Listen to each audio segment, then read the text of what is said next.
दिल्ली जंतर मंतर में आंदोलनकारियों के साथ लाठीचार्ज के विरोध में डीडी हाट कांग्रेस कमेटी ने जोरदार प्रदर्शन किया। ब्लॉक कांग्रेस अध्यक्ष विक्रम देवपा के नेतृत्व में कांग्रेस कार्यकर्ताओं ने सरकार के खिलाफ जमकर नारेबाजी की और शिक्षा मंत्री धर्मेंद्र प्रधान का पुतला फूंकते हुए उनके इस्तीफे की मांग की।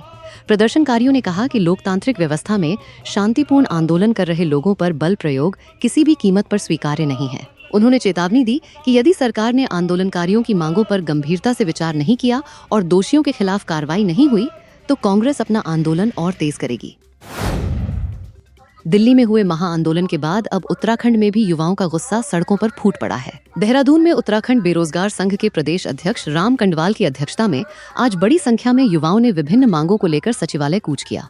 परेड ग्राउंड से सचिवालय की ओर बढ़ रहे बेरोजगारों को पुलिस ने सुभाष रोड पर बैरिकेडिंग लगाकर रोक दिया। इससे नाराज प्रदर्शनकारी सड़क पर ही धरने पर बैठ गए और सरकार के खिलाफ जमकर नारेबाजी की। प्रदर्शनकारियों ने उत्तराखंड लोक सेवा आयोग में एई और जेई भर्ती की विज्ञप्ति जल्द जारी करने, लंबित भर्ती प्रक्रियाओं को शुरू करने, उत्तराखंड पुलिस में 1500 पदों पर भर्ती और महिला पुलिस कांस्टेबल के 400 पदों पर भर्ती प्रक्रिया तत्काल शुरू करने की मांग उठाई। प्रदेश अध्यक्ष राम कंडवाल ने आरोप लगाया कि सरकार ने 60,000 भर्तियां जारी करने का वादा किया था, लेकिन अब तक युवाओं को रोजगार नहीं मिला। बेरोजगार संघ ने चेतावनी दी कि मांगों पर जल्द कार्रवाई नहीं हुई तो आंदोलन को और तेज किया जाएगा। भाजपा प्रदेश अध्यक्ष महेंद्र भट्ट के सोशल मीडिया पोस्ट को लेकर कांग्रेस ने तीखी प्रतिक्रिया दी है। कांग्रेस का आरोप है कि महेंद्र भट्ट ने प्रदर्शन कर रहे युवाओं की तुलना आतंकियों से कर उनकी भावनाओं का अपमान किया है। महेंद्र भट्ट ने अपने सोशल मीडिया पोस्ट में कहा कि भारत के इतिहास को बदलकर आतंकियों का गुणगान करने वालों को मोदी सरकार के शिक्षा मंत्री कभी अच्छे नहीं लग सकते। ऐसे वामपंथी विचारों के लोग सड़कों पर कुंठित होकर लाठी खा रहे हैं। ये राष्ट्रभक्तों की सरकार है और अब भारत का सच्चा इतिहास पढ़ाया जाएगा। इस पोस्ट के बाद सोशल मीडिया में महेंद्र भट्ट की काफी आलोचना हो रही है। धारचूला विधानसभा क्षेत्र के दूरस्थ गांव सेमली में सड़क सुविधा आज भी ग्रामीणों के लिए सपना बनी हुई है। सड़क निर्माण के लिए वर्ष 2016 में स्वीकृति मिलने के बावजूद पीडब्ल्यूडी और वन विभाग की लंबित प्रक्रियाओं के चलते अब तक सड़क का निर्माण शुरू नहीं हो पाया है। हालात इतने खराब हैं कि महिला को उपचार के लिए ग्रामीणों और स्थानीय जनप्रतिनिधियों ने पीठ पर उठाकर सड़क तक पहुंचाया। सड़क निर्माण की मांग को लेकर ग्रामीण करीब 3 किलोमीटर पैदल चलकर उपजिलाधिकारी कार्यालय पहुंचे और ज्ञापन सौंपा। ग्रामीणों का कहना है कि बरसात के मौसम में गांव की स्थिति और भी बदतर हो जाती है और खतरनाक पैदल रास्तों के कारण आवागमन बेहद मुश्किल हो जाता है। वहीं पूर्व ग्राम प्रधान जीवन द्विवेदी और ग्राम प्रधान मीना द्विवेदी ने शासन प्रशासन को स्पष्ट चेतावनी दी है।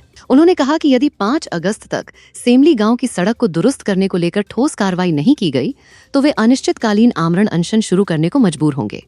उन्होंने कहा कि सड़क के नाम पर ग्रामीणों को वर्षों से सिर्फ आश्वासन दिए जा रहे हैं। अब उन्हें आश्वासन नहीं बल्कि सड़क चाहिए।